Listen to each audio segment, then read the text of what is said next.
Crimes passionnels, disparitions inquiétantes ou machinations diaboliques, percer les secrets des faits divers les plus marquants et plonger au cœur des affaires les plus étonnantes de l'histoire judiciaire. La découverte de la vérité ne tient parfois qu'à un fil. Bienvenue dans Chroniques criminelles. Dans cet épisode, l'affaire Patricia Bouchon. Patricia Bouchon a des rituels. Tous les matins, elle se lève à 4h15 précises. En silence, pour ne pas réveiller son mari ni sa fille, elle se glisse à l'extérieur de la maison et part courir une demi-heure. Puis elle rentre chez elle et elle se prépare pour sa journée. Une routine quotidienne qu'elle ne raterait pour rien au monde. Mais ce lundi 14 février 2011, jour de la Saint-Valentin, Patricia ne revient pas après son jogging. Elle se volatilise, sans explication. A-t-elle été victime d'un accident, à moins qu'elle n'ait fait une mauvaise rencontre? La réponse tout de suite dans ce nouveau podcast de Chroniques criminelles.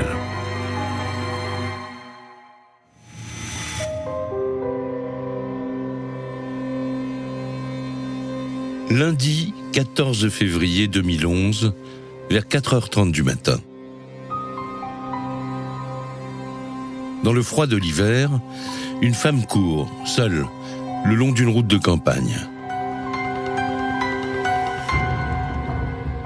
Devant elle, un véhicule arrêté sur la chaussée.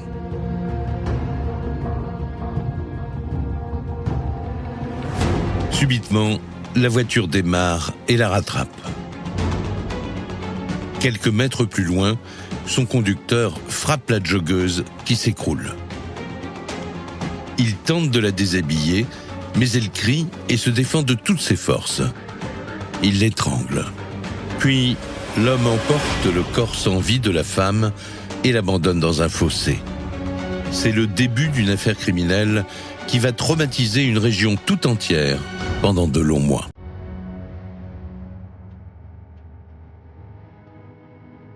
Tout commence à Bouloc, un petit village situé au nord-ouest de Toulouse.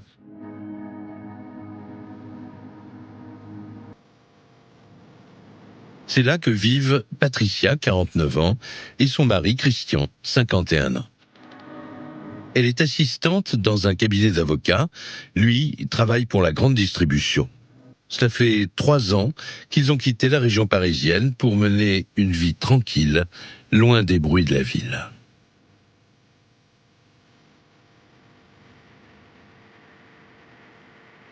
C'est une petite commune en milieu très rural. Un petit village en banlieue toulousaine. Caroline Bouchon, fille de Patricia Bouchon. Peu d'habitants, relativement tranquille, paisible. Il se passe en gros pas grand-chose, un cambriolage de temps en temps. Jean Coadon, chroniqueur judiciaire à la Dépêche du Midi. Enfin, jamais en tout cas d'agression violente ou de choses qui aient réellement marqué l'actualité. Patricia et Christian forment un couple sans histoire. Chaque matin, vers 4h15, Patricia a l'habitude de sortir courir une demi-heure. Ce jogging est pour elle un moment de solitude et de silence qu'elle apprécie particulièrement. Elle court à petite foulée le long de la route qui mène à la ville voisine de Fronton. Mais ce matin du 14 février 2011, la vie du couple bascule.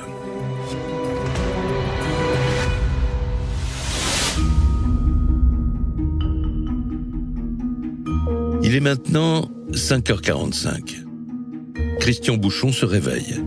Comme chaque lundi, il doit prendre l'avion pour aller travailler à Lyon. Pourtant, quelque chose cloche. Patricia n'est pas encore rentrée de son jogging. Lorsque je me rends compte qu'elle est absente encore à 6h le matin... Christian Bouchon, mari de Patricia Bouchon. La connaissant, mon inquiétude est immédiate. Elle est immédiate dans le sens qu'à 6h du matin, elle est là. Patricia Bouchon est quelqu'un qui a une vie extrêmement millimétrée. Léna Barrault, avocate des parties civiles. Elle est très à cheval sur les horaires. Elle a des rituels, c'est-à-dire qu'elle part courir à peu près toujours à la même heure et elle revient aussi à la même heure. Christian est de plus en plus inquiet. Il n'a aucun moyen de contacter Patricia car elle a laissé son portable chez eux. Ma femme part pas en jogging avec son téléphone, elle part juste avec les clés de la maison, et puis voilà quoi. Pour courir, c'est pas pratique d'avoir des objets dans les poches. Et puis en plus, un petit village comme celui-ci, pourquoi faire? Pour courir une demi-heure, prendre son téléphone, c'était pas nécessaire, quoi. Il fait encore nuit. La pluie tombe et accentue le froid hivernal. Angoissé, Christian décide de partir à la recherche de sa femme. Je m'habille, je prends ma voiture et je vais chercher en ville. Qui va effectuer le tour que son épouse effectue très régulièrement. Christian connaît bien les itinéraires de Patricia autour de Bouloc. En partant de son domicile, elle passe toujours par le centre-ville, puis elle prend la route de Fronton.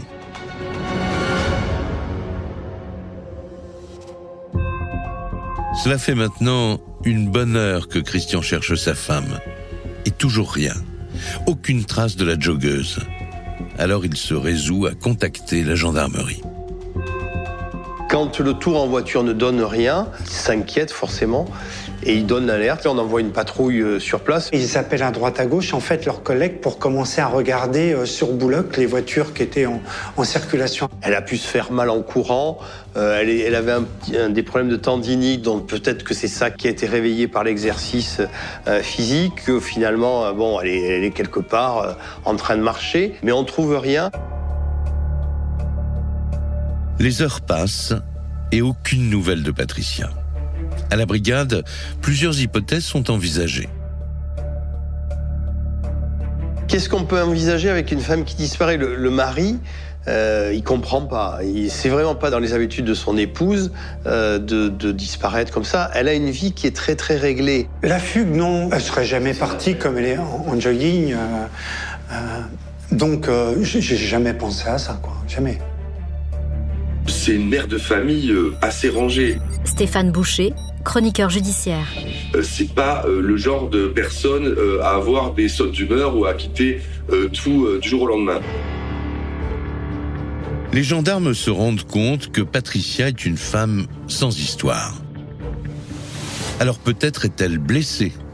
Et sans téléphone portable, elle ne peut prévenir personne.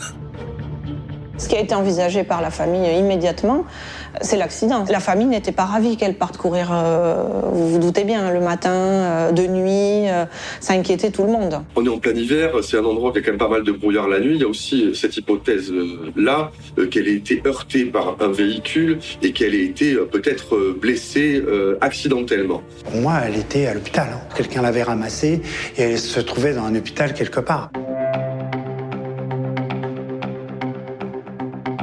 Mais cette nouvelle piste ne donne rien. Aucun hôpital de la région n'a reçu de personne correspondant au signalement de Patricia.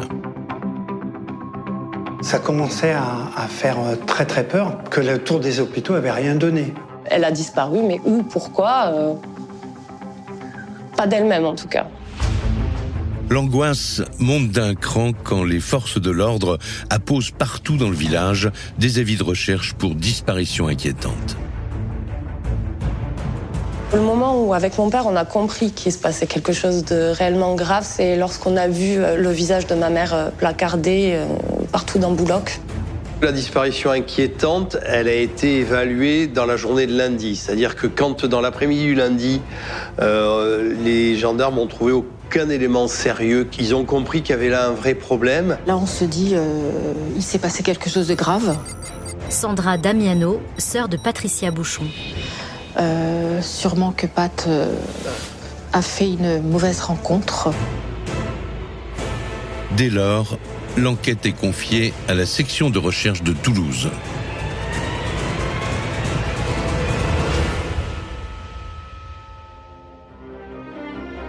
Et pour tenter de comprendre ce qui a pu arriver, les gendarmes se penchent sur la vie et la personnalité de Patricia. Ils commencent par interroger ses proches. Moi, je l'ai rencontrée, j'avais pas 18 ans. On est restés ensemble plus de 40 ans. C'est une personne pleine de contrastes. J'aimais beaucoup de choses. J'aimais sa façon d'être entière, sa façon d'être aimante, sa façon d'être catastrophique aussi. J'aimais sa façon de s'énerver. Ma mère était sportive, courageuse, ambitieuse. Caroline Bouchon, fille de Patricia Bouchon. Perfectionniste, envers elle-même d'ailleurs, beaucoup, et envers les autres, surtout envers les gens qu'elle aimait. C'est quelqu'un qui ne fait pas parler d'elle, qui va toujours agir, toujours de manière très réservée, très discrète. Je suis unique, hein, donc autant dire qu'on avait quand même un rapport assez fusionnel. On s'était dit qu'on s'aimait la veille, et je crois que c'est heureusement une des plus belles chances que j'ai eues. La famille livre alors aux enquêteurs une information importante. Depuis des années, Patricia souffre d'une maladie qui empoisonne sa vie quotidienne. Ma femme, je voyais qu'elle était de plus en plus malade et je savais qu'elle avait ses tocs. Christian Bouchon, mari de Patricia Bouchon. C'est mon grand regret de ne pas avoir fait plus pour la soigner à ce niveau-là. Elle a beaucoup de tocs. C'est pas commun de partir courir le matin à 4h30 et elle le fait de manière très régulière. Jean Coadon, chroniqueur judiciaire à la Dépêche du Midi. Elle a aussi, vis-à-vis de la propreté de sa maison, des comportements qui sont assez particuliers. Faire un lit, ça prenait une demi-heure. Il fallait absolument tout nettoyer avant de partir, etc. Comme tout prenait beaucoup de temps, elle était obligée de se lever de plus en plus tôt. Ma sœur vit toujours avec une montre ou une pendule. Son réveil sonne à telle heure elle va courir, à telle heure elle déjeune, à telle heure elle rentre. Pour les gendarmes, courir de nuit et toujours sur le même circuit peut s'avérer dangereux. Un prédateur sexuel aurait pu repérer cette routine et s'attaquer à la joggeuse.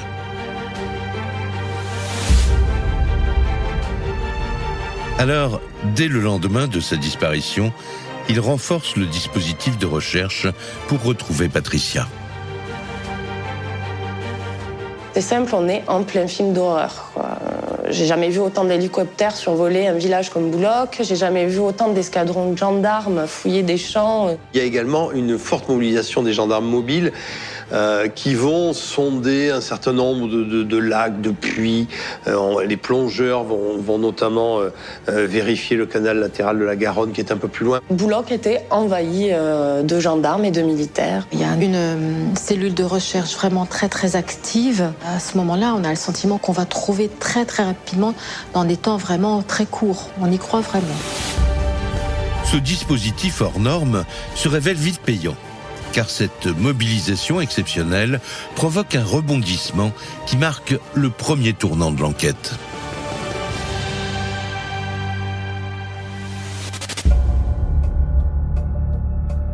Le même jour, dans la soirée, un couple de retraités, alertés par le déploiement des forces de gendarmerie, se rend à Fronton et ils livrent une information très inquiétante. Un couple d'habitants de Bouloc, conscient de ce qui est en train de se passer, va aller voir la gendarmerie en rapportant un incident qui a eu lieu la nuit dernière, sur lequel ils ne se sont pas vraiment inquiétés au départ. Les retraités habitent dans une impasse toute proche de la départementale qui traverse Bouloc. La nuit de la disparition, ils ont été réveillés par des éclats de voix venant de l'extérieur. Il est entre 4h30 et 4h45. Stéphane Juillard, avocat des parties civiles. C'est un couple qui a l'habitude de dormir en plein hiver avec les fenêtres ouvertes. Ils expliquent avoir entendu des cris de femmes. Léna Barrault, avocate des parties civiles. Au début, ils apparentent ça même à un animal, c'est-à-dire qu'un cri de douleur, suivi d'un silence. Puis, ils entendent la voix d'un homme dire à plusieurs reprises « Excuse-moi, excuse-moi ». Il confie aux enquêteurs avoir entendu l'homme pleurer en répétant ces mots 6 ou 7 fois. Et ils donnent un dernier détail. 15 à 20 minutes après, ils entendent un véhicule démarrer et quitter le chemin. À ce moment-là, pour moi, ça veut rien dire, en fait. J'ai pas la confirmation qu'il s'agit de ma mère. Les gendarmes se rendent immédiatement dans l'impasse. Ils espèrent trouver des éléments qui les mettront sur la piste de Patricia. Et ce qu'ils y découvrent confirme qu'ils sont au bon endroit. Une fois arrivé sur place, il n'y a pas besoin d'être un grand criminaliste pour constater qu'il y a quand même des éléments suspects. Les indices qui ont été retrouvés dans cette impasse laissent craindre le pire. En fouillant les lieux, les gendarmes trouvent un élastique à cheveux, un piercing de nez et une boucle d'oreille. Tous ces objets semblent avoir été arrachés avec une grande violence. Ils découvrent aussi des touffes de cheveux et surtout des taches de sang. Le sang de Patricia.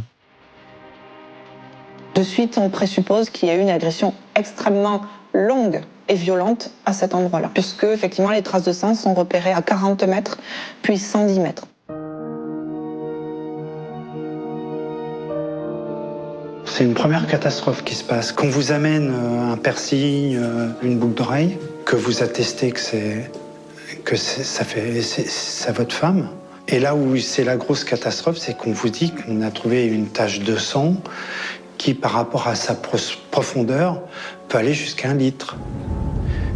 C'est plus de la peur, c'est de la terreur. Aucun doute, Patricia a été violemment agressée. Mais où est-elle maintenant ? Malgré des recherches aux abords de l'impasse, toujours aucune trace de la joggeuse.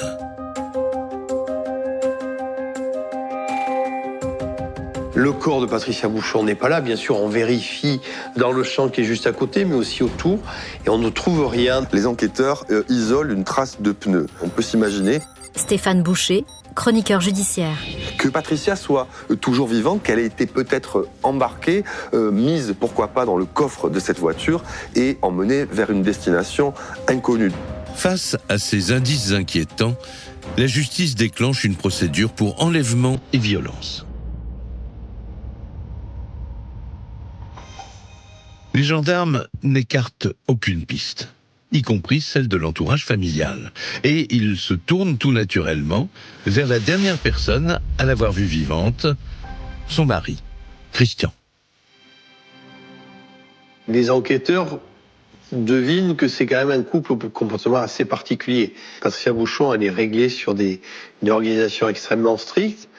Son mari n'est là que le week-end parce que son activité l'entraîne chaque semaine loin de Bouloc. Et il est très rarement là. Il travaille dans la grande distribution. Il s'occupe d'installer des magasins de bricolage. Donc il est souvent sur la route. C'est peut-être pas une vie hyper harmonieuse, mais en même temps, personne n'est là pour dire que entre eux, il y avait une difficulté. Discrètement, les enquêteurs observent le comportement de Christian. Mais rien n'attire leur attention. Alors ils se rendent au domicile conjugal pour effectuer une perquisition. Quelqu'un s'est présenté comme directeur d'enquête. Ce directeur d'enquête-là était très courtois, soft, compréhensif de ma situation. Je devenais intéressant dans ce sens-là au niveau de l'interrogatoire. Il fallait vraiment qu'on essaye de comprendre ce qui s'était passé pendant, avant. On cherche évidemment, est-ce qu'il n'y a pas des antécédents judiciaires? Est-ce qu'il n'y a pas quelque chose à gratter du côté du mari? Christian pourrait-il être, de près ou de loin, impliqué dans la disparition de sa femme? Rapidement, il est dans le viseur des enquêteurs. Je me suis jamais senti suspect, mais on sent quand même que ça gratte. On cherche des choses. On va analyser les pneus de son véhicule puisqu'on retrouve des traces à l'entrée du chemin. Sans résultat. Christian est ensuite placé sur écoute téléphonique. Ses habitudes et son emploi du temps sont passés au crible. Les gendarmes ne veulent rien rater. Mais là encore, rien à signaler. Aucun élément suspect dans le comportement du mari. Et finalement, c'est un petit peu comme sa femme. Il n'y a absolument rien à dire. Il a le profil également de Monsieur Tout-le-Monde. Christian mis hors de cause, comment relancer l'enquête? Les gendarmes décident de médiatiser l'affaire.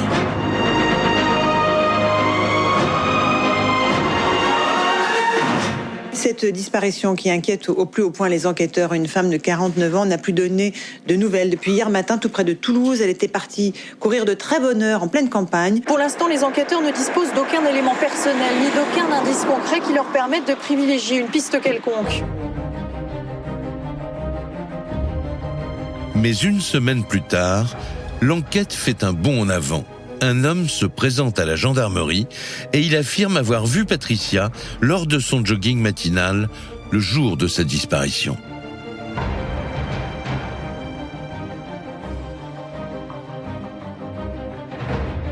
Cet homme, en fait, est chauffeur-livreur à Montauban. Alors qu'il est à bord de son véhicule, il croise Patricia Bouchon qui est en train de courir. Léna Barrault, avocate des parties civiles. Et quelques secondes à peine après, il croise un véhicule qui est stationné feu éteint et qui va le surprendre. Et lui va manquer presque de le percuter. Il s'arrête et là, il voit un homme au volant, entre 30 et 40 ans, avec un bonnet sur la tête. Il peut même reconnaître la voiture dans laquelle est cet homme. C'est une Clio première génération. Pour les gendarmes, le conducteur de cette Clio est un témoin clé qu'il faut absolument auditionner. Mais si le chauffeur-livreur a bien vu la voiture, il ne se souvient plus vraiment de sa couleur. En revanche, il a parfaitement distingué son conducteur. Cet homme l'a regardé quelques secondes et a redémarré en trombe. Cet occupant de la Clio est peut-être lié à la disparition mystérieuse de Patricia. À partir des déclarations du témoin, les enquêteurs établissent le portrait robot de l'homme au bonnet noir. Ils tiennent enfin un début de piste et veulent l'exploiter immédiatement. Dans les poubelles. On dit qu'il aurait une passion pour les petites culottes. Jean Coadon, chroniqueur judiciaire à la Dépêche du Midi. Le profil est intéressant. Cette manie pourrait bien correspondre au profil de prédateur sexuel qu'il recherche.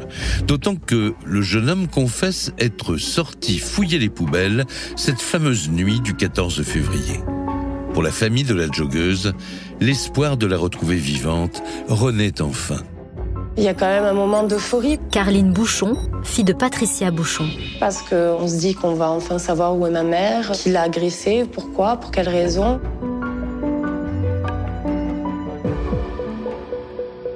Les gendarmes perquisitionnent son domicile. En fouillant la maison, ils tombent sur des coupures de presse relatives à la disparition de Patricia. Et ça n'est pas tout.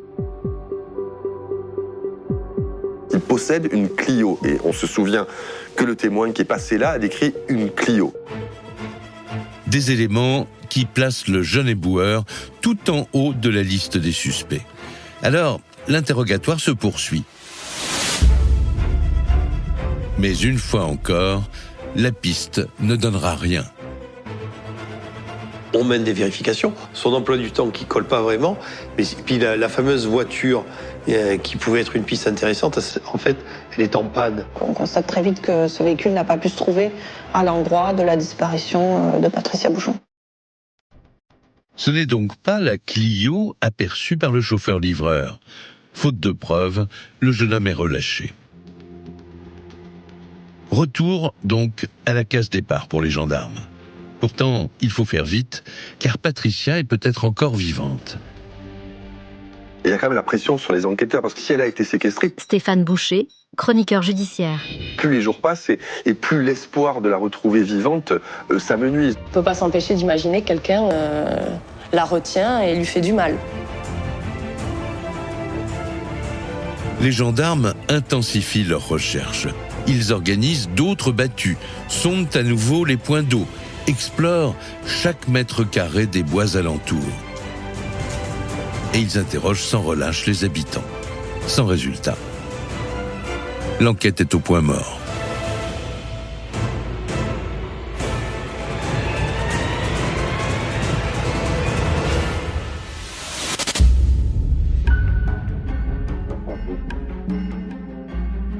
Mais le 29 mars 2011, un mois et demi après la disparition de Patricia, les gendarmes reçoivent une visite inespérée.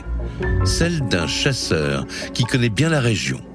et l'homme vient de faire une découverte capitale, à 12 km de Bouloc. En fin de journée, un chasseur essaye de retrouver un chien qui s'est égaré lors d'une battue. Ce témoin va apercevoir sous un petit pont, dans une espèce de buse, ce qu'il ne comprend pas très bien au départ de quoi il s'agit. Il va s'approcher et se rendre compte que c'est un corps.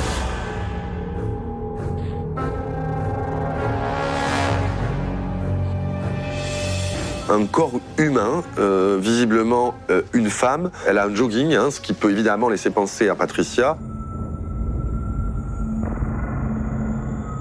On m'a appelé pour me dire qu'un corps avait été retrouvé. Dans ma tête, c'était elle. Les enquêteurs découvrent un cadavre à moitié immergé, face contre terre. Après un rapide examen, ils comprennent qu'il s'agit bien de la joggeuse. Et le mobile de l'agression semble assez clair. Et elle est partiellement dénudée, c'est-à-dire que son pantalon est baissé et son haut, le survêtement, est relevé. Et donc on peut évidemment, logiquement penser à une agression de type sexuel. Immédiatement, les gendarmes préviennent Christian. Lorsqu'il arrive sur les lieux, il s'effondre. On m'a amené une petite chaîne qu'elle avait à la cheville et une basket. Christian Bouchon, mari de Patricia Bouchon. Et là, c'était évident. C'est la deuxième fois que tout s'écroule. Les enquêteurs effectuent les premières constatations sur un corps qui a séjourné 6 semaines dans l'eau. On constate des traces de coups importants. Stéphane Juillard, avocat des parties civiles. Au niveau du crâne. Elle a le nez fracturé, et puis les vertèbres fracturées également. Elle a une fracture du rocher. Et aussi des traces de strangulation. L'autopsie livre aussi une information capitale. 2 ADN masculins sont retrouvés sur le corps de la victime. Mais leur analyse ne donne rien. Et les quelques traces ADN que l'on trouve sont des ADN partiels ou mélangés. Léna Barrault, avocate des parties civiles. Qui ne permettent pas de s'orienter vers quelqu'un en particulier. Cet ADN, il va avoir un gros travail de fait là-dessus. Il va être inscrit au fichier d'identification. Il reste inconnu à ce jour.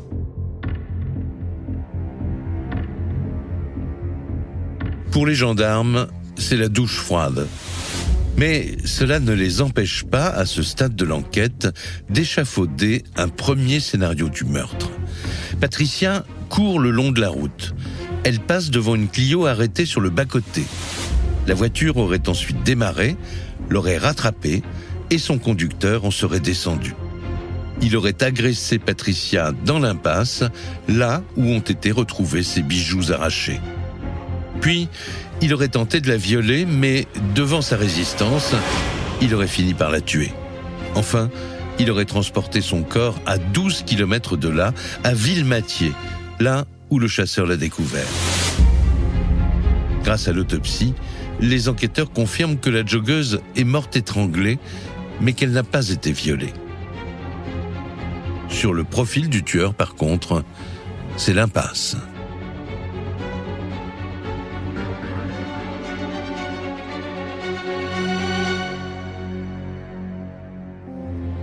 Un an a passé et l'enquête en est toujours au même point.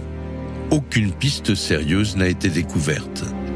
Alors, pour maintenir la pression, la famille de Patricia organise une marche blanche le 14 février 2012. C'est un hommage, mais c'est également une façon de réclamer que justice soit faite, puisque effectivement, les habitants de Bouloc vivent dans la psychose, de se dire que l'assassin court toujours. Donc cette marche blanche allait dans ce sens, à la découverte de la vérité. Elle allait dans le sens aussi pour faire parler les gens. Carline Bouchon, fille de Patricia Bouchon. Ces gens qui avaient peur, qui n'osaient pas témoigner, ou qui avaient l'impression que leur témoignage pouvait être inutile. La moindre piste, pour nous, est importante. On a le sentiment que... Sandra Damiano, sœur de Patricia Bouchon. Des événements comme ça peuvent aussi bousculer des choses, peuvent faire réagir des personnes. Donc on s'accroche à ça. Des centaines d'habitants de la région se joignent à la famille de Patricia. Ils défilent le long de l'itinéraire que la joggeuse avait l'habitude d'emprunter.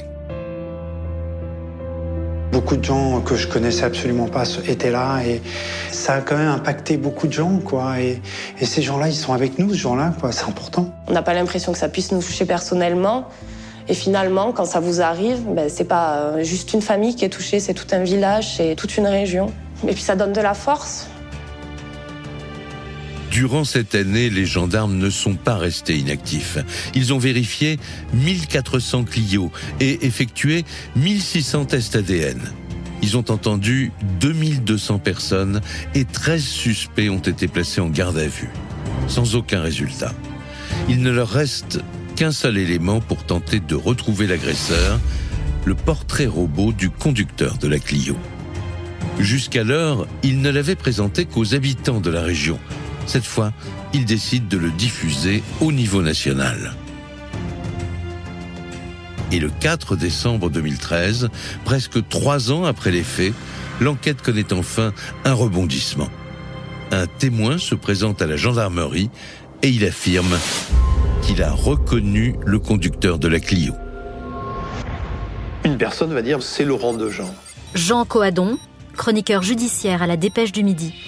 Là, les gendarmes ont commencé à travailler un peu plus spécifiquement sur cet individu et vont aller de découverte en découverte. Ce qui est troublant, c'est que non seulement ça lui ressemble trait pour trait, mais surtout il y a ce bonnet. Bonnet qu'il avait l'habitude de porter en permanence en hiver. Ce jeune homme qui habite la commune avait été entendu au titre de témoin au départ de l'enquête. À l'époque, les gendarmes avaient été frappés par sa ressemblance avec le portrait robot.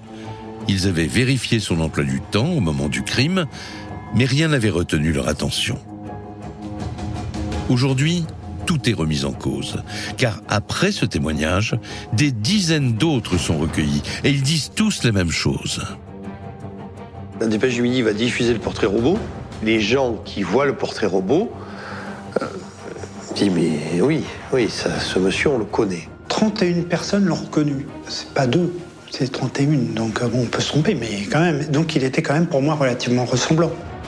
Chaque récit conforte les gendarmes dans leurs convictions. Laurent Dejean est certainement le meurtrier de Patricia Bouchon. Mais ils n'imaginent pas à quel point cette enquête va leur réserver de nombreuses surprises.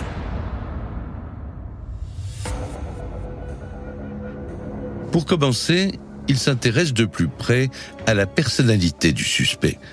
Il est célibataire, il travaille dans le bâtiment.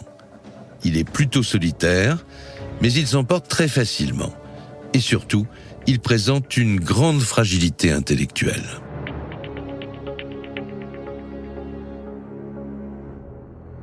Laurent Dejean, c'est un garçon qui a longtemps vécu avec sa mère, mais qui a dû s'installer dans un appartement parce que son comportement vis-à-vis de sa mère était parfois violent. Ça fait partie de ces gens dont on ne sait pas s'ils sont vraiment malades psychiatriquement ou très instables humainement. Il est toxicomane, il erre souvent dans le village à la recherche peut-être de produits stupéfiants. Pourtant, son casier judiciaire est vierge, mais ses proches le répètent, il est impulsif et instable. Un témoin raconte même que quelques jours après le meurtre de Patricia, il aurait vu Laurent Dejean errer en pleine nuit, puis agresser une personne à qui il demandait une cigarette.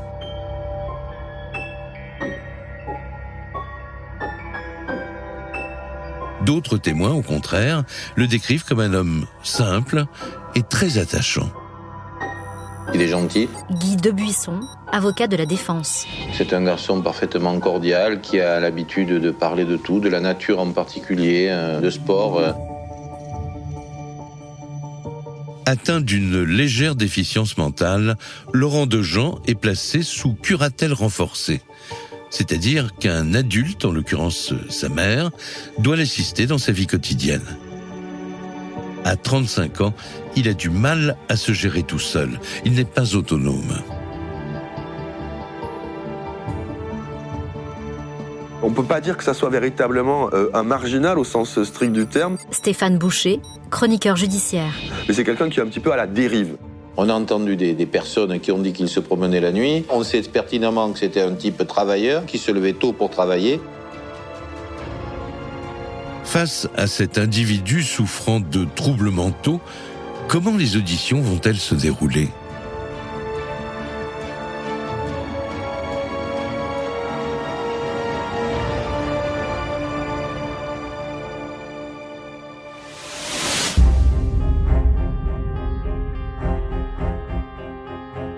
Dès le début de son interrogatoire, Laurent Dejean conteste toute implication dans le meurtre de Patricia. Et dans un premier temps, il affirme qu'il ne possède pas de Clio. La Clio, c'est quand même le point central depuis les heures qui ont suivi la disparition de Patricia. Ce Laurent Dejean, est-ce qu'il a une voiture et est-ce qu'il n'aurait pas une Clio ? Les enquêteurs découvrent qu'à cette époque, selon de nombreuses personnes, il roulait en Clio. Placé dos au mur, en fait, et confronté à ces témoignages, il admet à demi-mot qu'il a pu, à un moment donné, se trimballer au volant d'une Clio. Le problème pour les gendarmes, c'est que le suspect change souvent de version. Acculé, il avoue, mais il ajoute qu'il s'en est séparé en l'envoyant à la casse. S'il s'est débarrassé de cette voiture... Caroline Bouchon, fille de Patricia Bouchon. À ce moment-là, c'est qu'il avait forcément quelque chose à se reprocher. Malgré des recherches multiples, variées, dans toutes les cases du secteur, ils n'arriveront jamais à remettre la main dessus. Alors, est-ce bien la voiture du suspect qui a été aperçue par le chauffeur-livreur à l'époque ? Dans son témoignage, 5 jours après la mort de Patricia, l'homme hésitait beaucoup sur la couleur.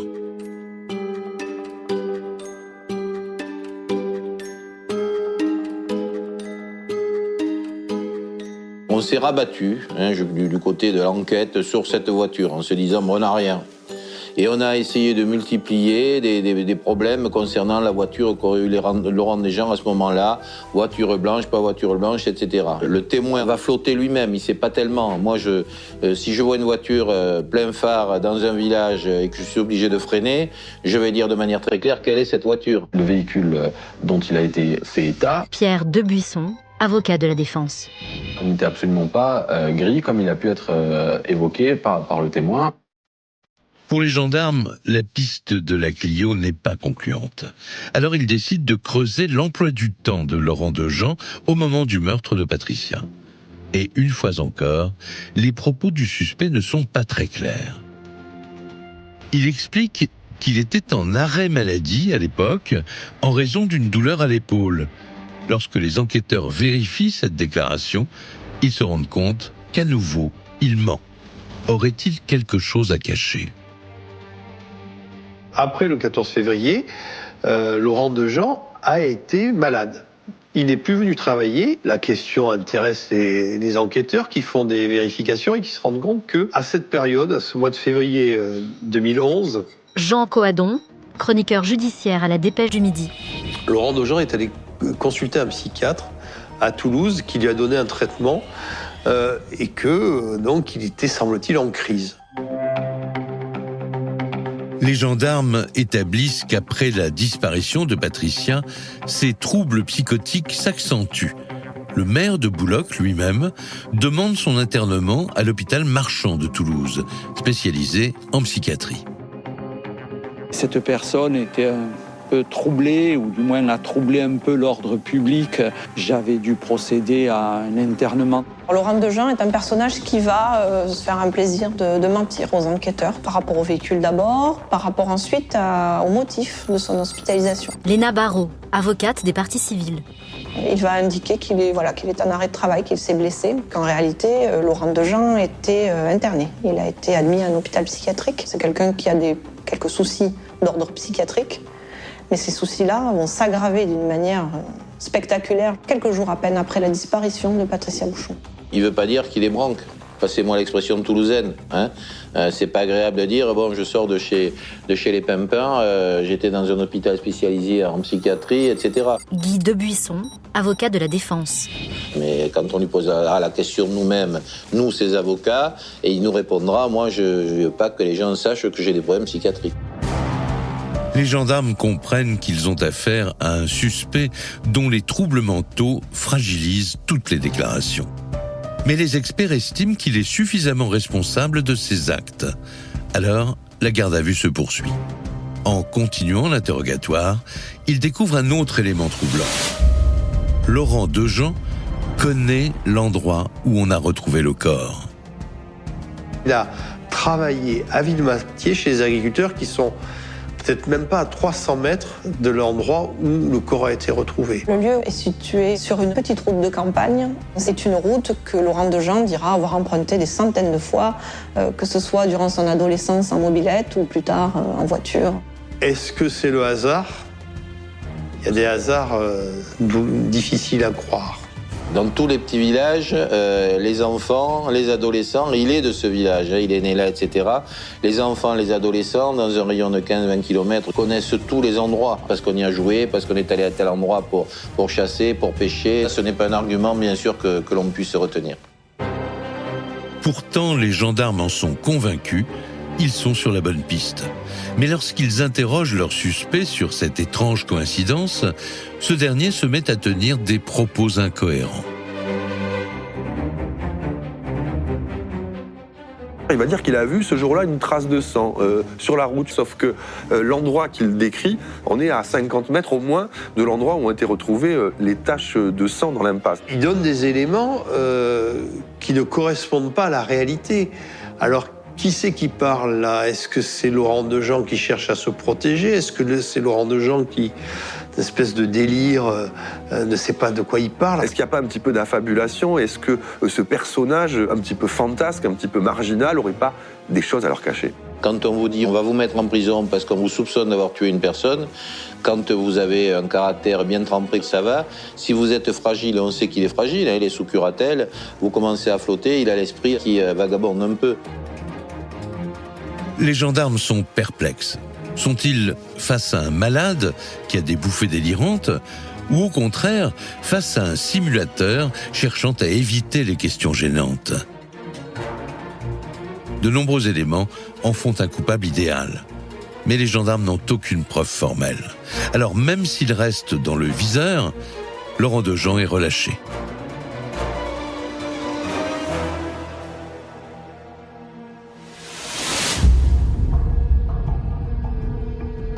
Après 4 mois de surveillance, toujours rien. Les enquêteurs convoquent Laurent Dejean pour le réentendre une dernière fois. Ils espèrent que cette fois-ci, leur suspect aura retrouvé ses esprits. Mais, peine perdue, ses propos les intriguent encore plus.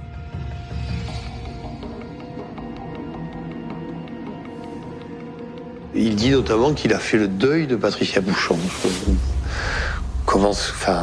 C'est pas une phrase anodine.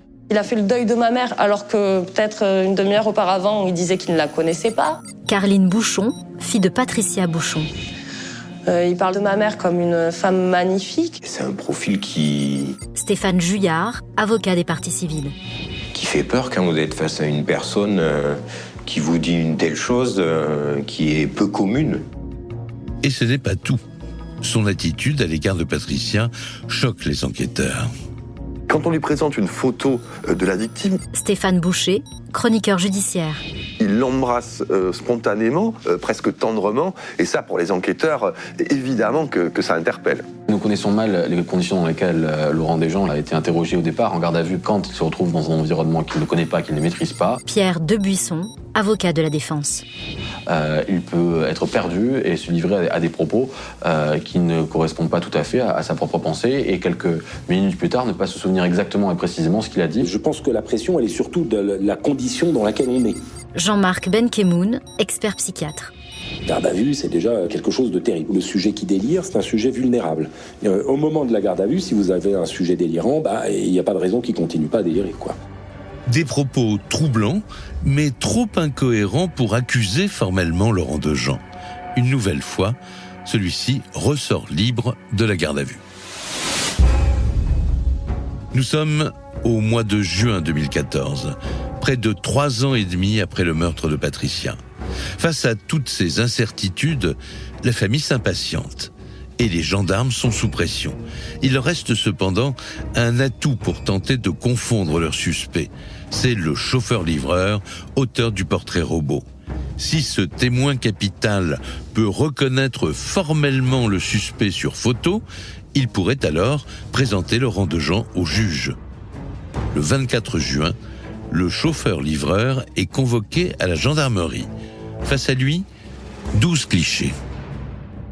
Parmi ces individus, il y a Laurent Dejean. Cet homme ne reconnaît pas Laurent Dejean. Il ne signale pas du tout le visage de Laurent Dejean. Guy Debuisson, avocat de la défense. Ce qui fait qu'on dit que c'est un témoin capital, mais c'est un témoin capital qui ne reconnaît pas Laurent Dejean. Lorsqu'il établit le portrait robot 5 jours après avoir vu l'individu, il est extrêmement précis. Léna Barrault, avocate des parties civiles. 4 ans après, le fait qu'ils ne reconnaissent pas sur planche n'est pas surprenant.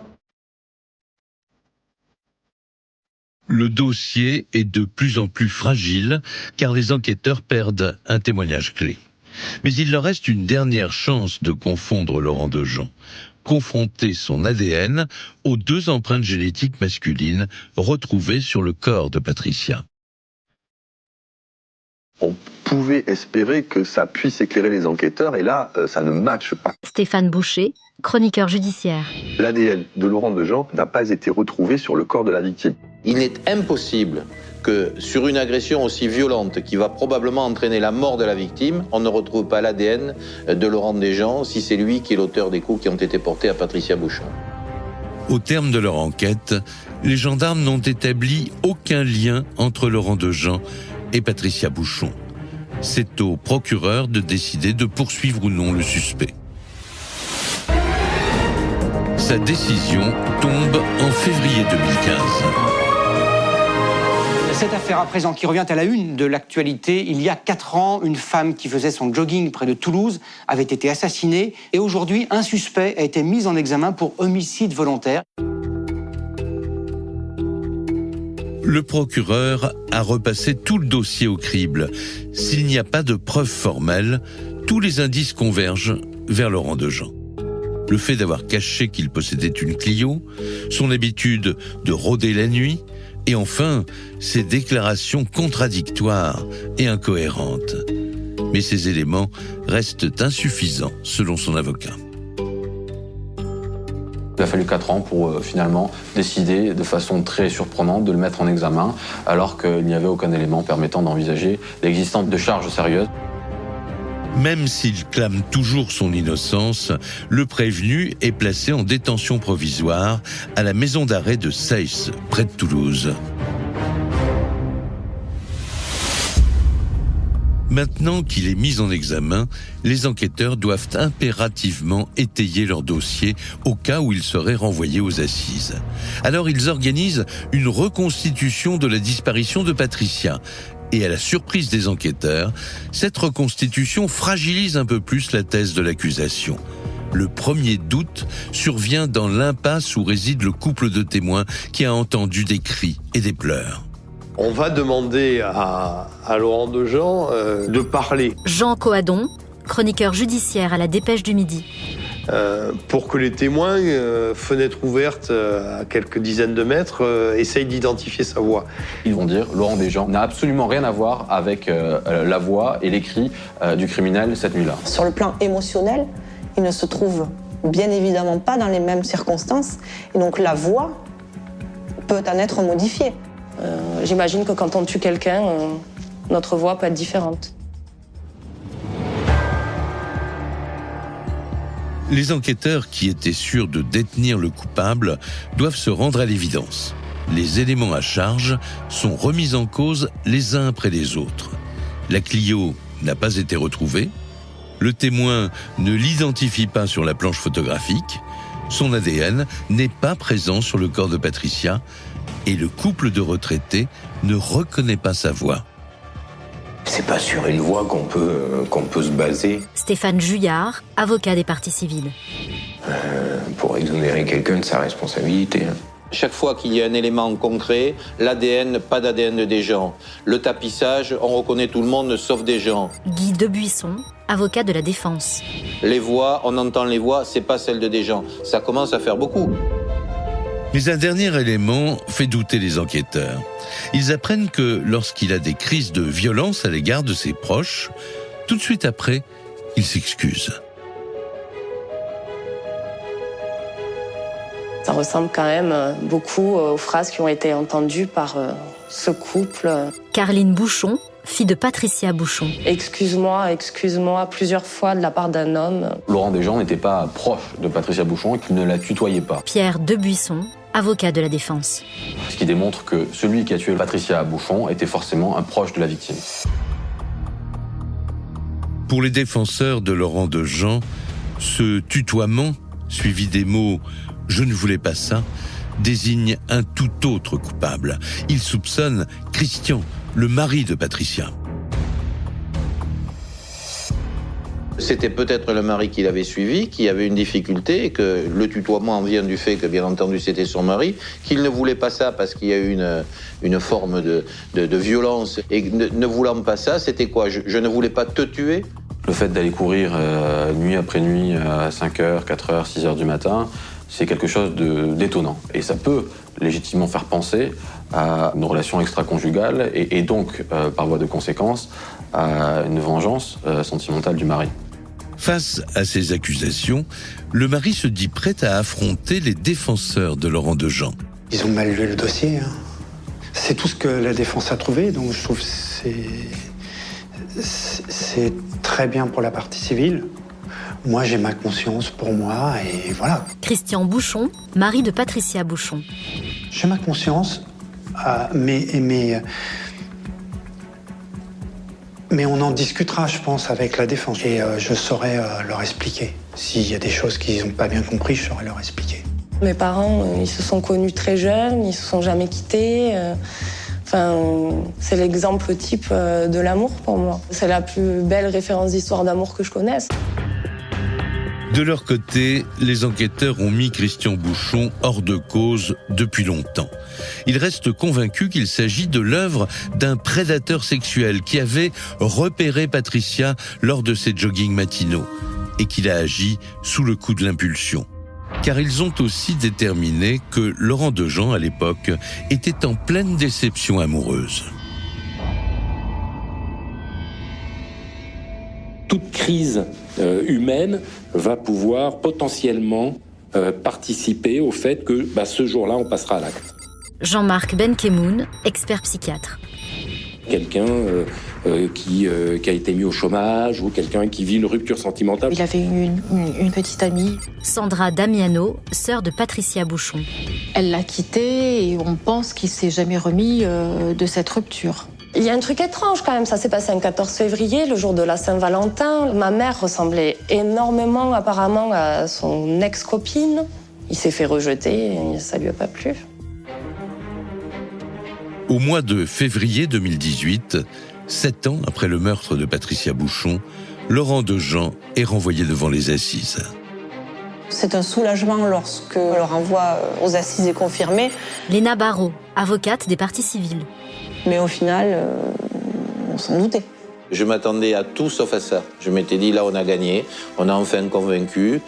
Tout ce que l'on dit depuis des années apporte ses fruits, donc déception profonde. Les magistrats refusent de trancher et ont préféré botter en touche en attendant que la cour d'assises tranche. Il faut un coupable. Laurent Desjean, c'est même pas le coupable idéal, c'est le pauvre pigeon qui se retrouve là et qui ne sait pas se défendre. Le 14 mars 2019, le procès s'ouvre devant la cour d'assises de la Haute-Garonne. Aucun élément nouveau n'est présenté. Et au terme des audiences, coup de théâtre. Faute de preuves, le parquet général réclame l'acquittement pur et simple de Laurent Desjean. Pour l'accusé, c'est maintenant quitte ou double. Soit il est condamné pour meurtre, soit il est blanchi. Ce sera au juré de trancher.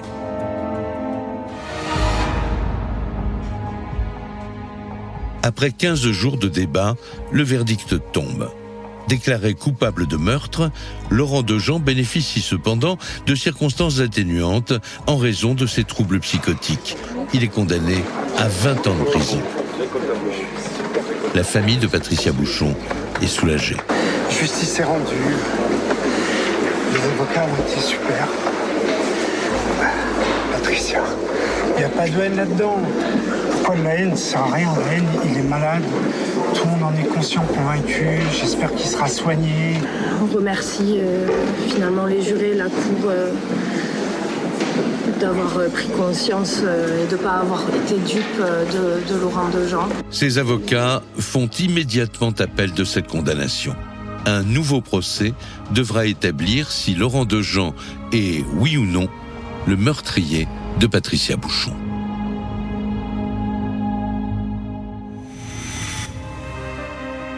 Vous venez d'écouter Chronique criminelle. Si l'épisode vous a plu, n'hésitez pas à mettre des étoiles, à commenter ou à vous abonner sur votre plateforme d'écoute préférée. Et retrouvez dès la semaine prochaine un nouvel épisode de Chronique criminelle.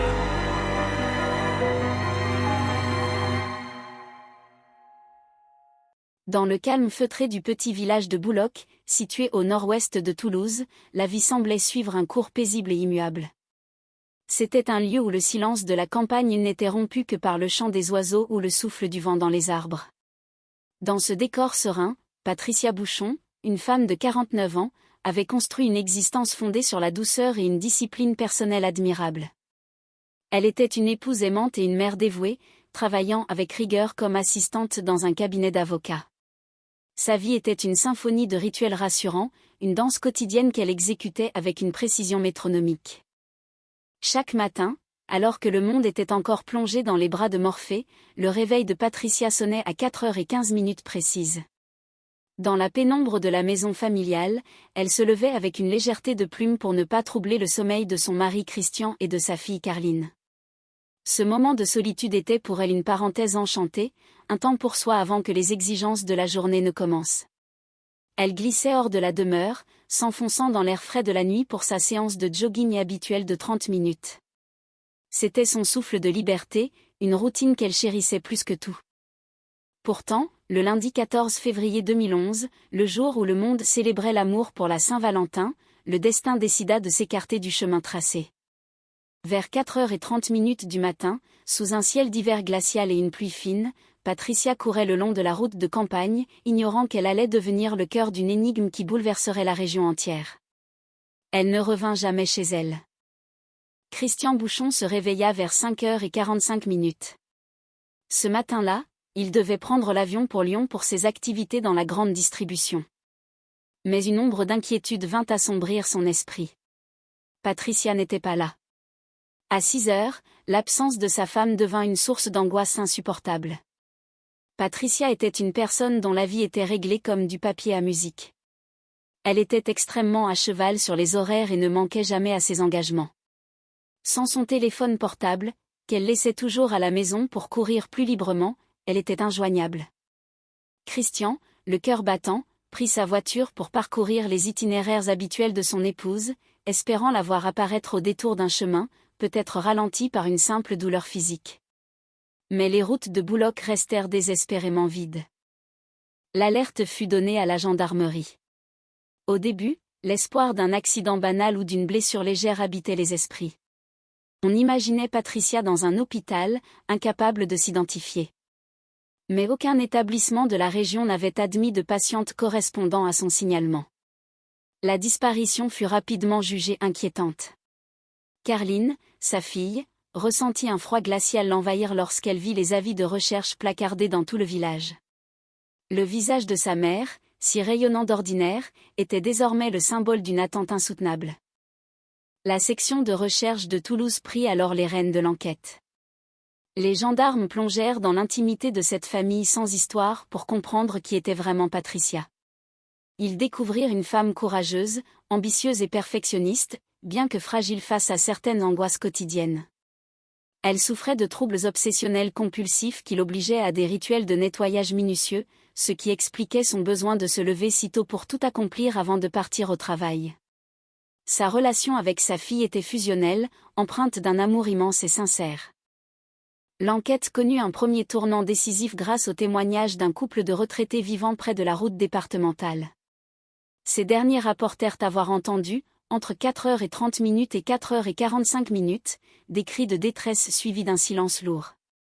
Puis, la voix d'un homme, répétant plusieurs fois avec une émotion poignante, « Excuse-moi, excuse-moi ». Ces mots, chargés de regret, allaient hanter les enquêteurs. Sur les lieux indiqués, une impasse sombre, les gendarmes découvrirent des indices tragiques, un élastique à cheveux, un piercing et une boucle d'oreille appartenant à Patricia. Des traces de sang confirmaient la violence de l'agression. La terreur remplaça l'inquiétude.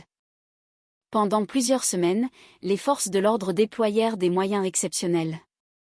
Des hélicoptères survolaient les champs, des plongeurs sondaient le canal latéral de la Garonne, et des militaires fouillaient chaque buisson. Le village de Bouloc était en état de siège, mais l'élan de solidarité envers la famille Bouchon était admirable. Chaque habitant se sentait concerné par cette quête de vérité. Le 29 mars 2011, 1 mois et demi après la disparition, la nouvelle tant redoutée tomba. Un chasseur, cherchant son chien égaré, découvrit le corps sans vie de Patricia sous un petit pont à Villematier, à 12 km de son point de départ. L'émotion fut immense. Christian et Carline durent affronter l'insoutenable réalité. Cependant, malgré la tristesse, la découverte du corps permit d'amorcer le travail de deuil et de concentrer les efforts sur l'identification du coupable. L'autopsie révéla que Patricia avait lutté avec une force héroïque contre son agresseur avant de succomber à une strangulation. Des traces d'ADN furent retrouvées, mais elles restèrent mystérieuses, ne correspondant à aucun profil connu dans les fichiers nationaux. L'enquête semblait piétiner malgré la vérification de 1400 véhicules de modèle Clio et l'audition de plus de 2000 personnes. Un an plus tard, le 14 février 2012, une marche blanche fut organisée. Des centaines de personnes défilèrent en silence pour rendre hommage à Patricia et pour demander justice. Cet événement ne fut pas seulement un moment de recueillement, mais aussi un puissant rappel des valeurs humaines de soutien et de fraternité qui animaient la région. C'était une preuve que la lumière de la mémoire pouvait briller même dans les moments les plus sombres. Le destin finit par se manifester en décembre 2013. Suite à la diffusion nationale d'un portrait robot montrant un homme portant un bonnet noir, 31 personnes désignèrent un suspect, Laurent Dejean. Cet homme de 35 ans, habitant la région, présentait un profil complexe. Décrit comme instable et souffrant de troubles psychiatriques, il était pourtant perçu par certains comme un être simple et attachant. Il travaillait dans le bâtiment et avait l'habitude de circuler dans une vieille Clio qu'il avait envoyée à la casse peu après les faits. Les interrogatoires de Laurent Dejean furent ardus.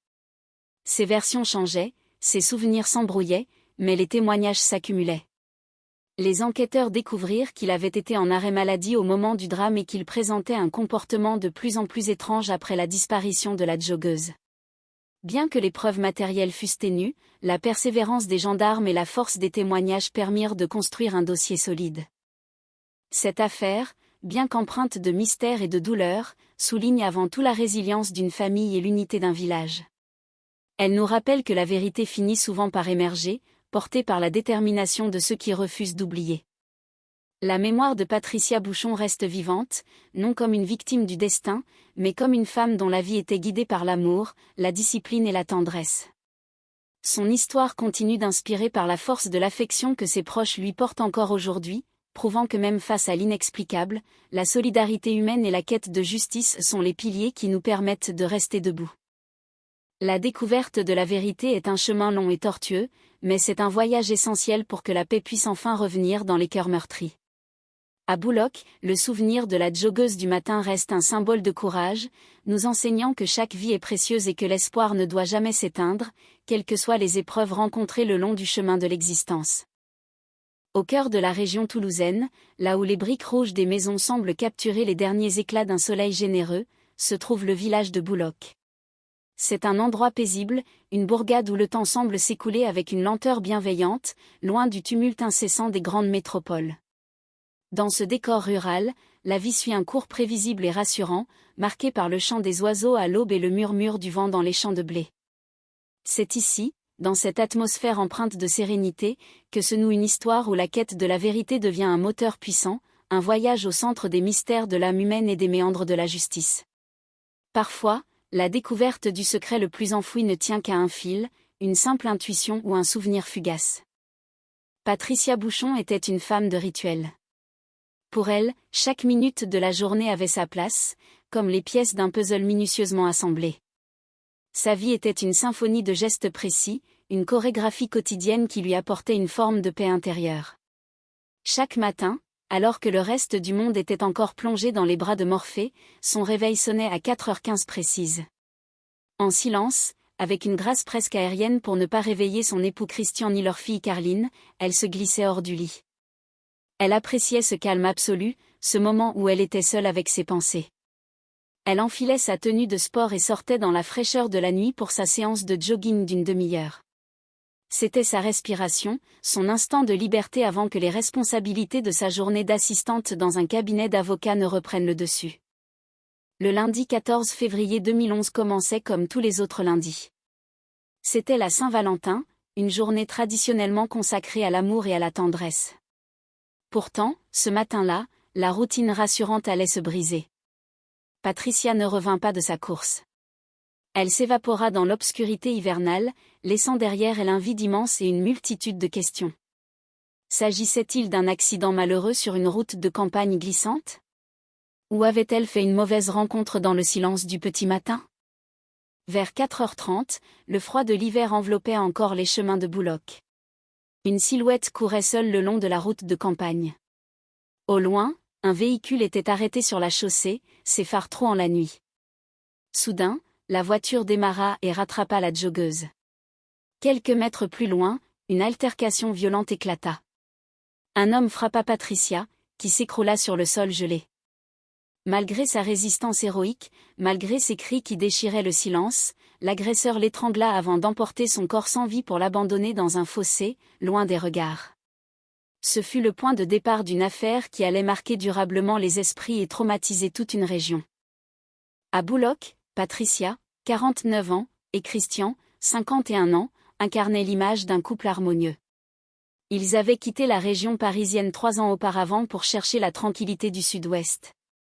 Carline, leur fille, décrivait le village comme un lieu paisible, presque endormi, où il ne se passait jamais rien d'extraordinaire. Jean Coadon, un chroniqueur judiciaire local, confirmait que la commune n'avait jamais connu d'agression violente de cette ampleur. Le jogging de Patricia, effectué à petite foulée vers la ville voisine de Fronton, faisait partie du paysage habituel du matin.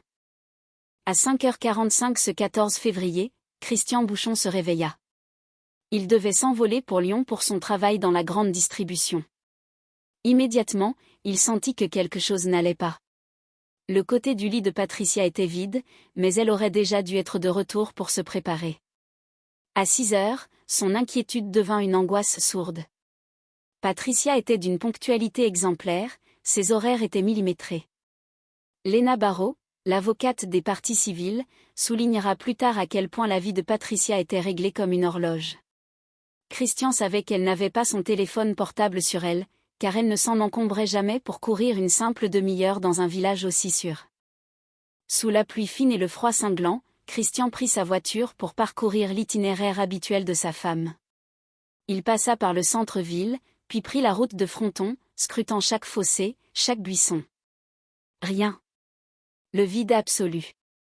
Après une heure de recherches infructueuses, il se résolut à contacter la gendarmerie. Les militaires dépêchèrent une patrouille et commencèrent à interroger les rares conducteurs en circulation. L'hypothèse d'une chute ou d'une tendinite réveillée par l'effort fut d'abord privilégiée. On imaginait Patricia marchant péniblement quelque part, blessée mais vivante. Pourtant, les heures s'écoulaient et le silence persistait. À la brigade, les gendarmes commençaient à envisager d'autres scénarios. La fugue était exclue d'emblée par ses proches. Patricia était une mère de famille rangée, une femme sans histoire. Stéphane Boucher, chroniqueur judiciaire, notait qu'elle n'était pas du genre à quitter les siens sur un coup de tête. La crainte d'un accident de la route avec délit de fuite commença à poindre. Peut-être avait-elle été heurtée par un véhicule à cause du brouillard hivernal et transportée à l'hôpital par un bon samaritain ?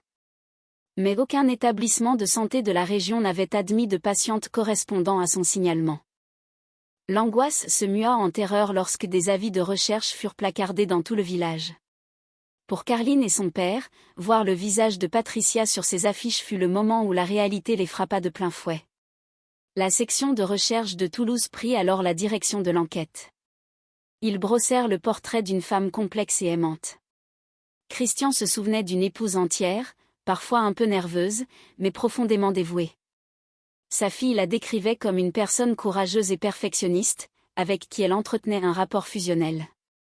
Elle s'était dit « je t'aime » la veille, un souvenir qui devint alors un trésor inestimable.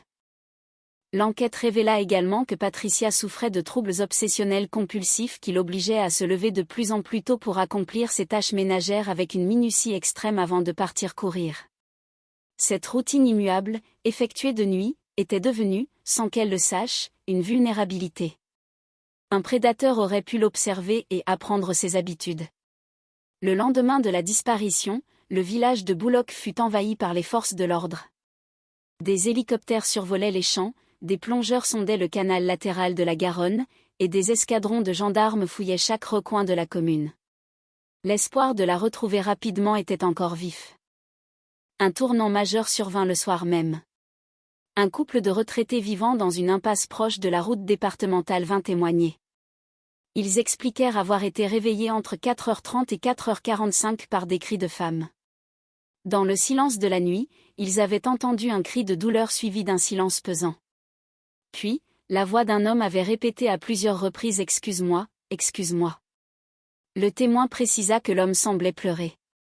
Environ 20 minutes plus tard, un véhicule avait démarré en trombe. Les gendarmes se précipitèrent dans l'impasse. Ce qu'ils y découvrirent fut accablant.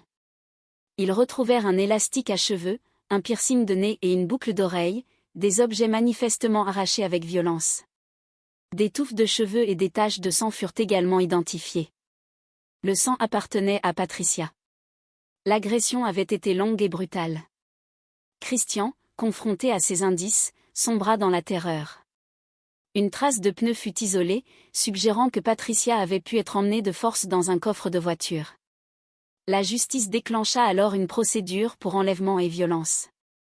Comme le veut la procédure, les enquêteurs examinèrent de près l'entourage familial. Christian, le mari souvent absent en semaine pour son travail, fut discrètement observé. Son domicile fut perquisitionné.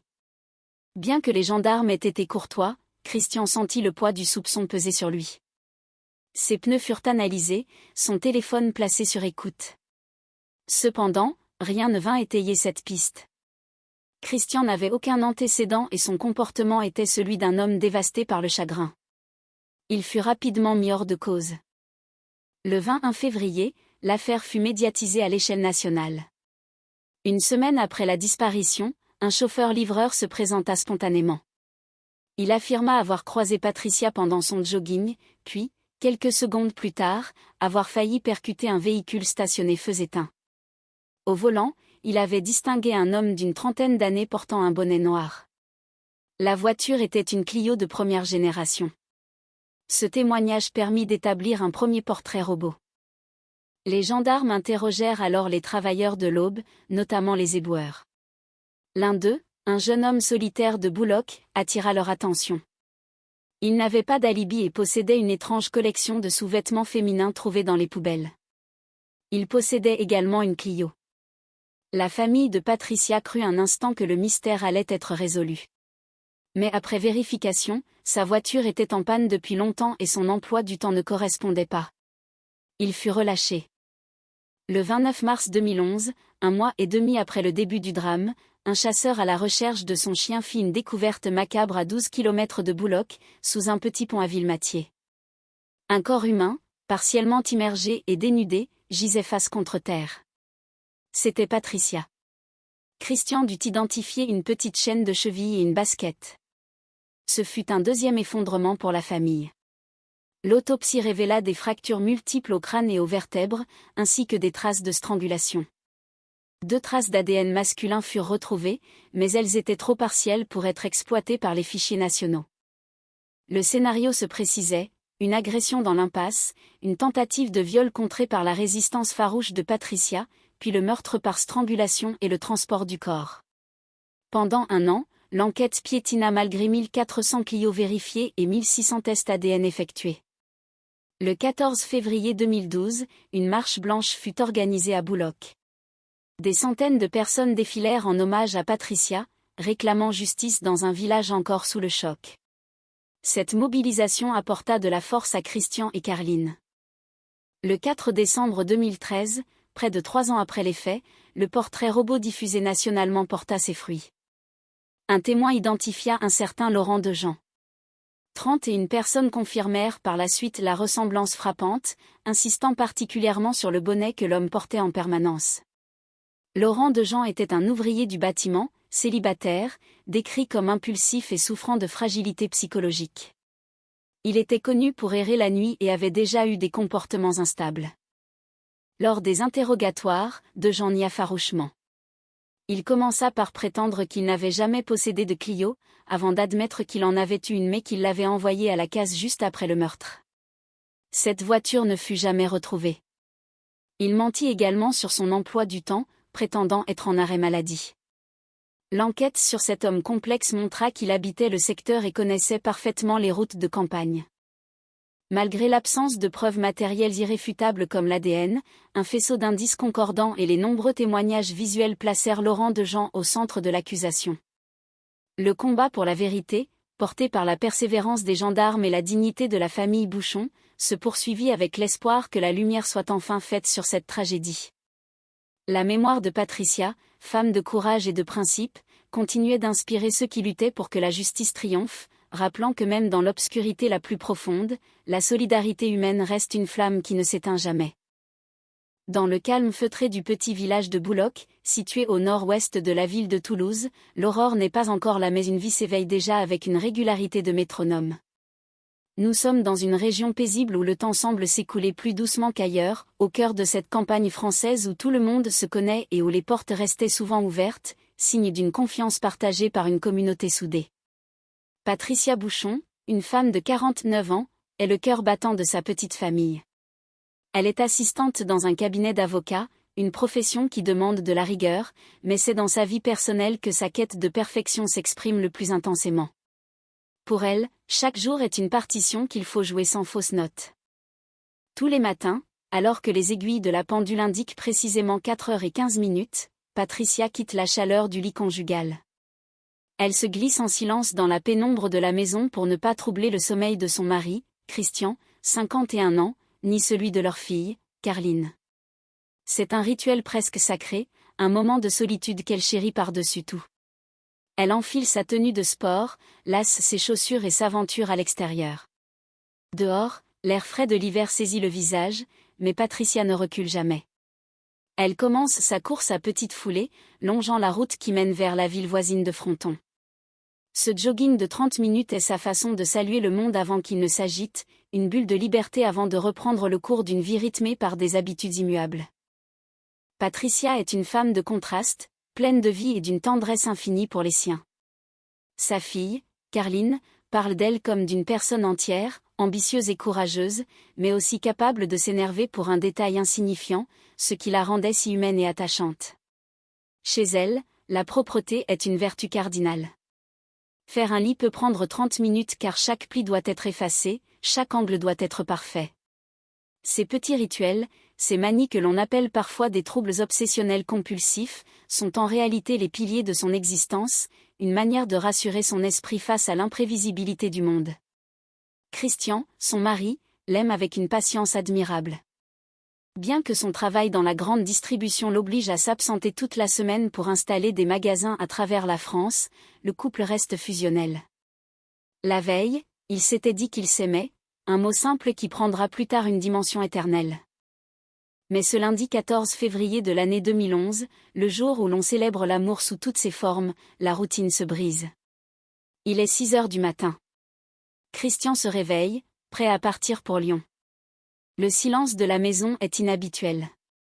Patricia devrait être rentrée, elle devrait déjà préparer sa journée avec cette efficacité qui la caractérise.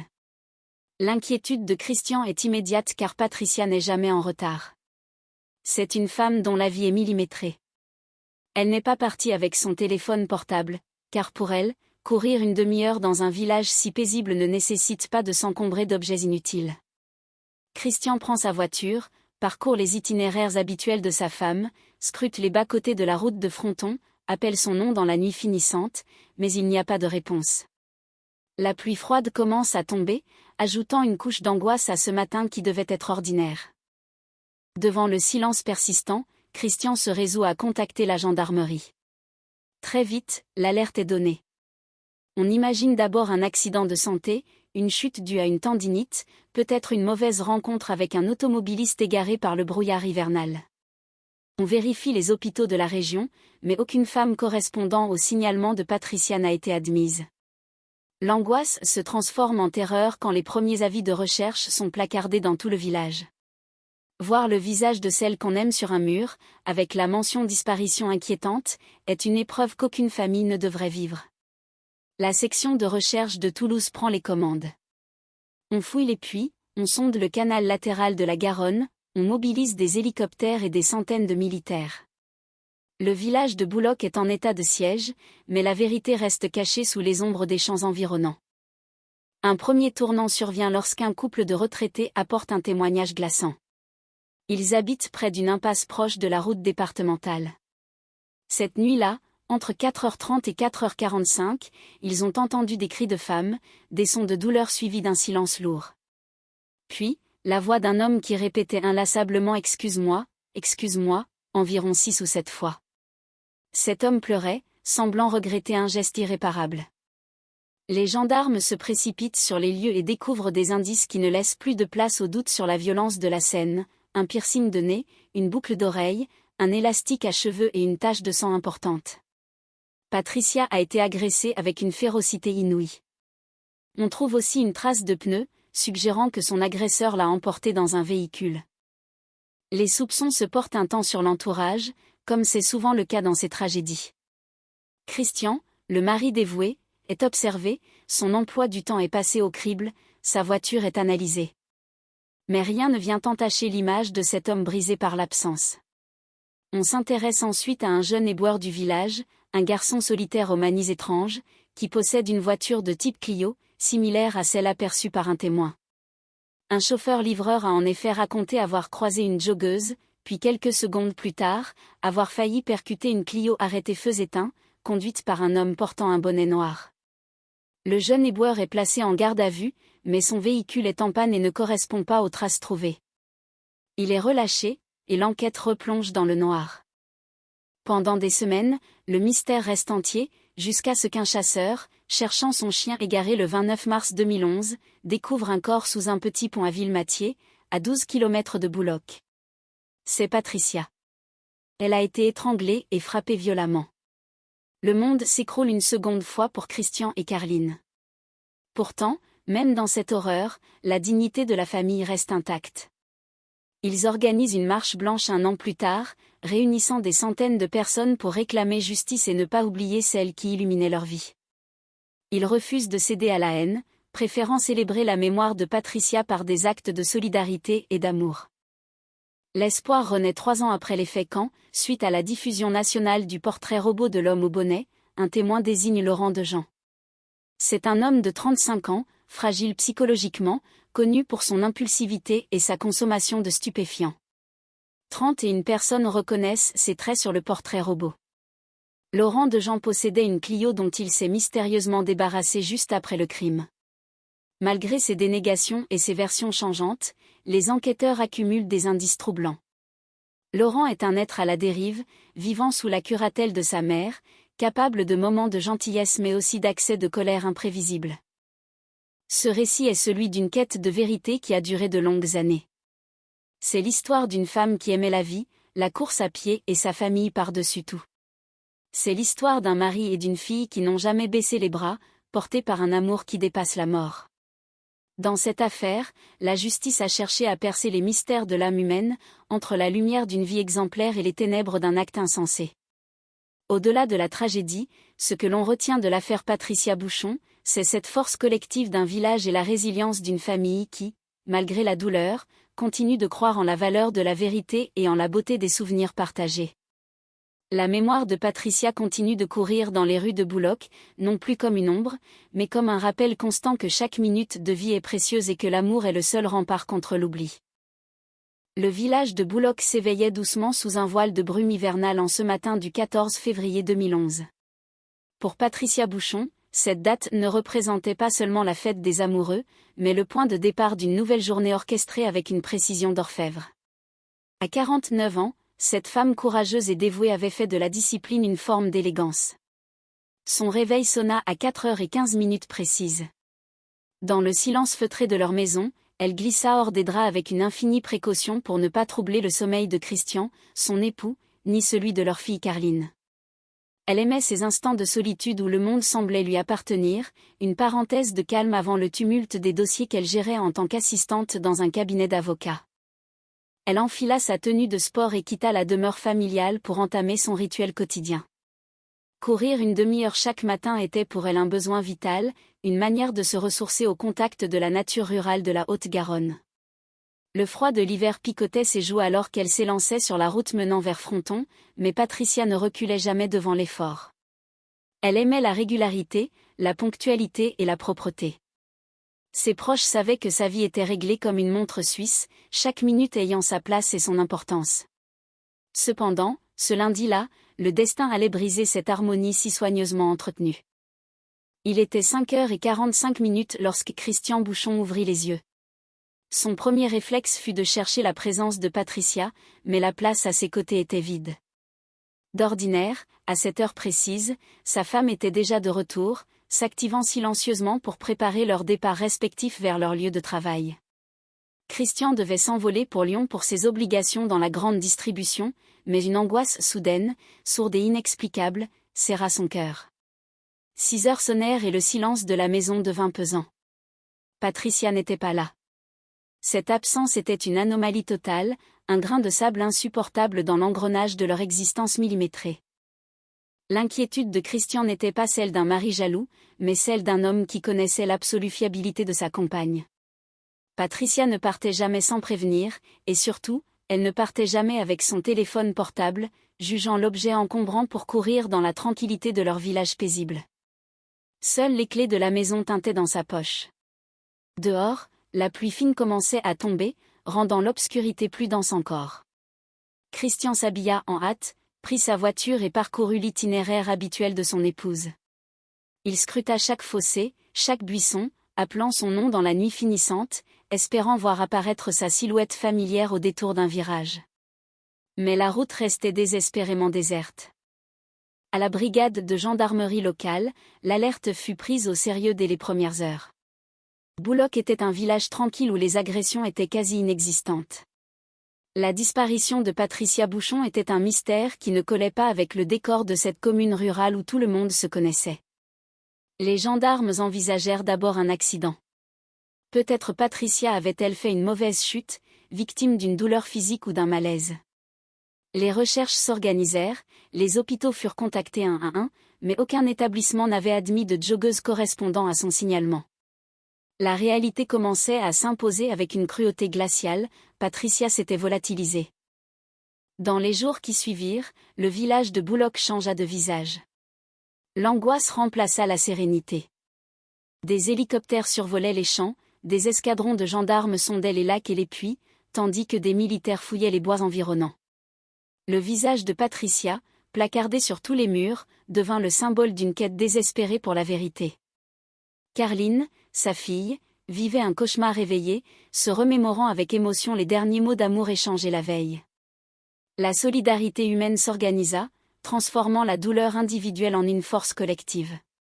Chaque habitant voulait apporter sa pierre à l'édifice, espérant que la lumière jaillirait de l'obscurité. Un premier tournant décisif se produisit lorsqu'un couple de retraités vint témoigner. Ils vivaient dans une impasse proche de la route départementale et avaient l'habitude de dormir les fenêtres ouvertes. Dans la nuit du 14 février, entre 4h30 et 4h45, ils avaient été réveillés par des éclats de voix. Une femme avait crié, un cri de détresse suivi d'un silence lourd, puis la voix d'un homme avait répété à plusieurs reprises des mots d'excuse. L'homme semblait pleurer, rongé par un regret immédiat. 20 minutes plus tard, un véhicule avait démarré en trombe. Sur les lieux indiqués par les retraités, les enquêteurs firent des découvertes accablantes, un élastique à cheveux, un piercing, une boucle d'oreille et des traces de sang. L'agression avait été d'une violence inouïe. L'enquête s'orienta alors vers la recherche d'un mystérieux conducteur. Un chauffeur-livreur affirma avoir croisé une voiture de marque Clio, de première génération, stationnée tout feu éteint juste après avoir aperçu Patricia courir. Le conducteur portait un bonnet sombre et affichait un regard troublant. Grâce à ce témoignage, un portrait robot fut établi. Durant des mois, les gendarmes vérifièrent plus de 1400 véhicules et effectuèrent des centaines de tests d'acide désoxyribonucléique. Chaque piste était explorée avec une minutie exemplaire, reflétant le désir profond de rendre justice à cette mère de famille exemplaire. Le 29 mars 2011, la découverte d'un corps par un chasseur à Villematier mit fin à l'insoutenable attente, mais ouvrit le temps du deuil. Patricia fut retrouvée sous un petit pont, rendant à sa famille une vérité amère. Malgré la tristesse, l'amour des siens ne faiblit pas. Une marche blanche fut organisée le 14 février 2012, réunissant des centaines de personnes venues honorer sa mémoire et demander justice. Ce fut un moment d'une humanité rare, où la dignité l'emporta sur la colère, prouvant que même dans les heures les plus sombres, l'espoir et la solidarité restent des piliers inébranlables. 3 ans après les faits, un nouveau témoignage désigna Laurent Dejean. 31 personnes reconnurent en lui l'homme au bonnet du portrait robot. Laurent était un homme complexe, souvent solitaire, vivant une existence fragile marquée par des troubles mentaux, mais aussi capable d'une certaine gentillesse selon ses voisins. Il possédait une voiture de marque Clio dont il s'était mystérieusement débarrassé peu après la disparition de Patricia. Les interrogatoires furent longs et difficiles, Laurent changeant souvent de version, niant son implication tout en s'empêtrant dans ses propres contradictions. Les enquêteurs, avec patience et professionnalisme, cherchèrent à percer le secret de cet homme qui semblait porter le poids d'une vérité trop lourde pour lui. L'histoire de Patricia Bouchon reste celle d'une quête de vérité qui n'a jamais cessé de mobiliser les cœurs. Elle rappelle que derrière chaque fait divers se cachent des vies humaines, des liens d'amour indestructibles et une communauté capable de se lever pour défendre ses valeurs. Le souvenir de Patricia, sa rigueur, son courage et la tendresse qu'elle portait à sa famille, continuent d'inspirer ceux qui l'ont connue.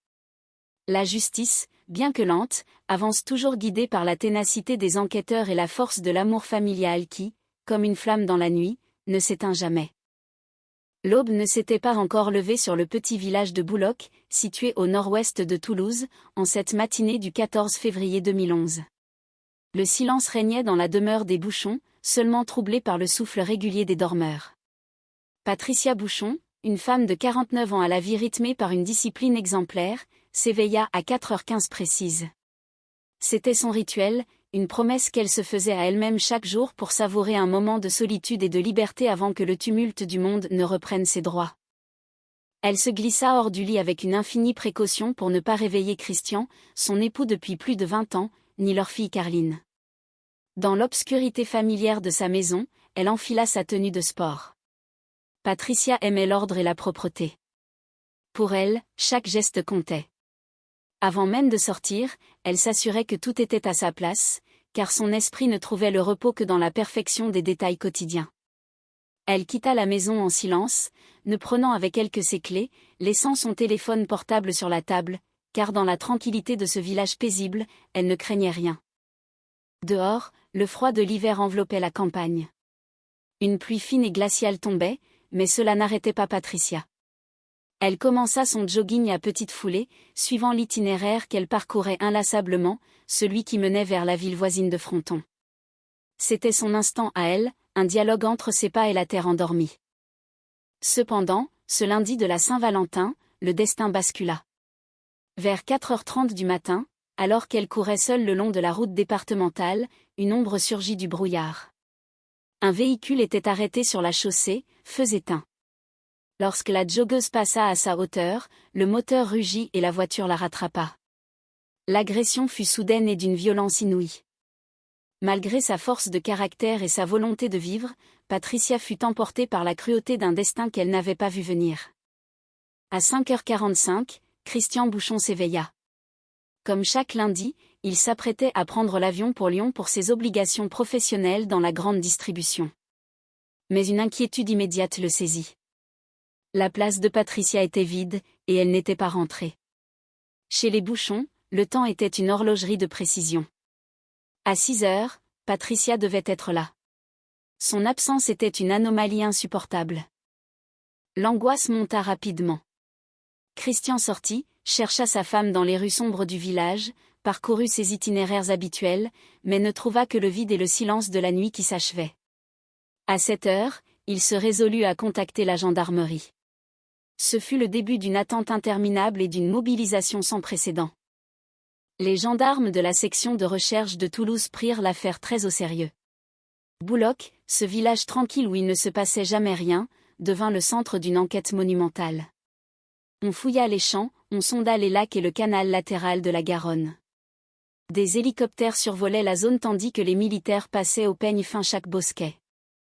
Le premier tournant survint grâce au témoignage d'un couple de retraités. La nuit de la disparition, ils avaient entendu des cris déchirants provenant d'une impasse proche de la route départementale. Un homme pleurait et répétait à plusieurs reprises les mots « Excuse-moi ». Sur place, les enquêteurs découvrirent des indices glaçants, un élastique à cheveux, un piercing de nez, une boucle d'oreille et des traces de sang. Les analyses confirmèrent l'atroce vérité, il s'agissait du sang de Patricia. L'enquête s'orienta d'abord vers un jeune éboueur du village au comportement étrange, mais la piste s'avéra être une impasse.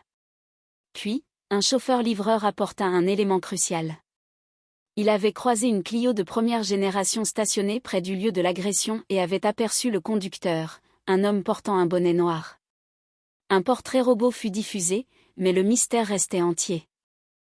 Le 29 mars 2011, 6 semaines après la disparition, la nouvelle que tout le monde redoutait tomba. Un chasseur découvrit le corps de Patricia sous un petit pont à Villematier, à 12 km de Bouloc. La douleur de la famille fut immense, mais cette découverte permit enfin de rendre un dernier hommage à cette femme aimante et courageuse. Pendant des années, les enquêteurs ne relâchèrent jamais leurs efforts.